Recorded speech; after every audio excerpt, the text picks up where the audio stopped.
అందరికి కొన్ని సిచ్యువేషన్స్ లో ఇంకా ఇంట్లో పూజ అయితే చేయరాదు కదా.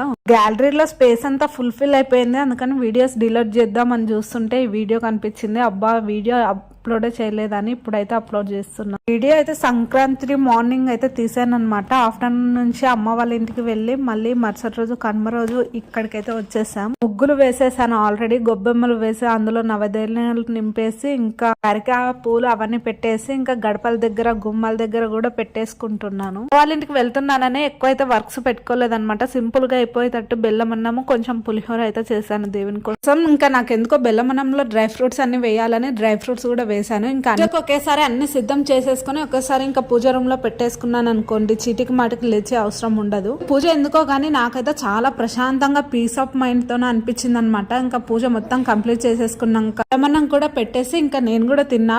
ప్రసాదం అయితే హైలైట్ గా ఉంది. దేవుని కోసం చేస్తే అలా వస్తుందేమో.